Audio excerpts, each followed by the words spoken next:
Okay, here's a little bit of brake clean. I'm going to spray this right here, knock the paint off. I mean the oil and stuff. And we'll hit it. And I don't see any marks where I actually hit the surface with the grinder. So that's good. Because I didn't want to hit anything on the grind, on the surface. I spent a lot of time making that flat. Okay. So I'm going to take a little brake clean here. Spray on a dirtier rag here. Yeah. Push that hard. Wipe that out.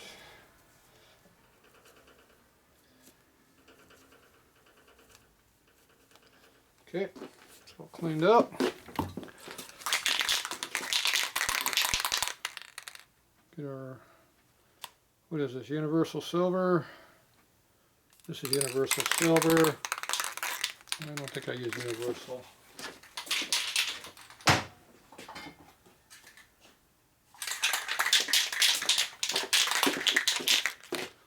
Dull aluminum. So that's basically a semi-gloss. Silver. Nice and warm in here, about 61 degrees, so it's perfect for painting. Yeah, sure it is. Luckily we don't have to do much. Alright, get a little paint coming out. I got my paintbrush right here.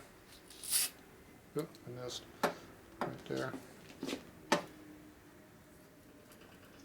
Yeah, it didn't work very good.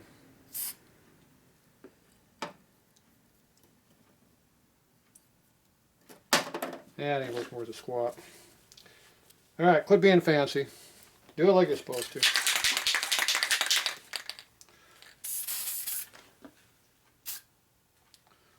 That's how you do it. Put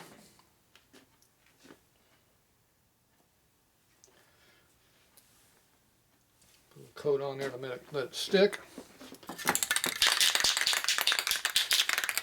Let it cook off a little bit. Coated pretty good.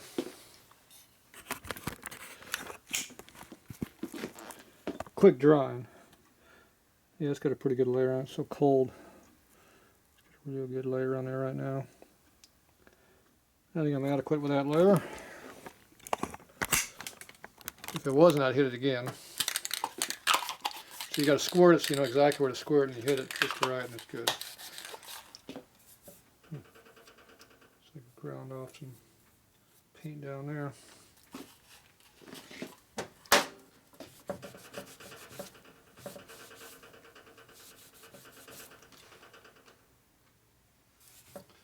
Too shiny.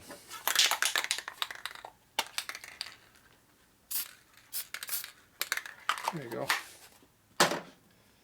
You hide it by matting it down a little bit, kind of blend it. You don't even see it. There you go.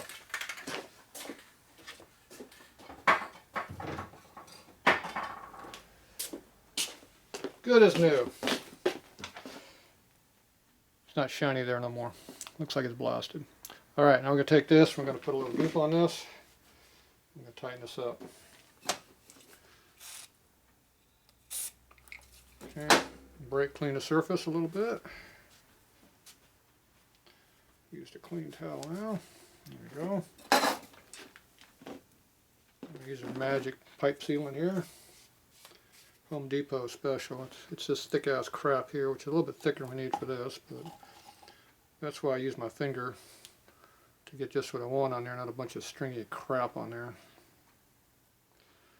I want just enough to do what I need to do.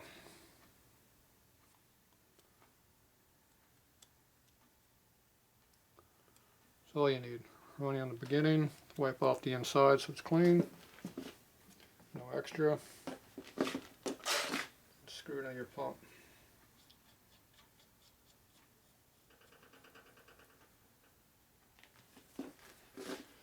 Okay.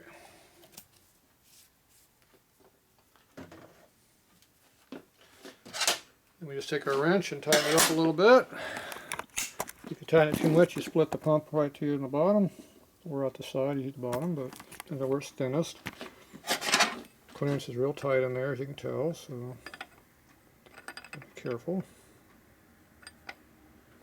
Paint's still a little, still drying in there, so.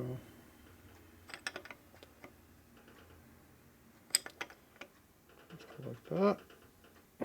A little drag on it. So I'm going to hold the motor so I don't rotate the motor over again. Last time.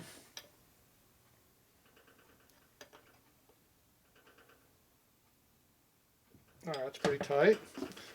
Now when you tighten up your oil line, you should support the nut, that, so you can build a rotate on you. So I'm going to bring it down a little bit further so you can put a wrench on it from this side. There you go. Hold it.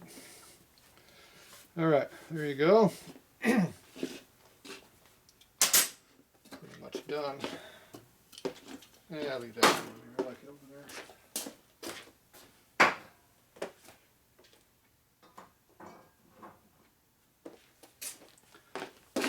Okay, that should be everything.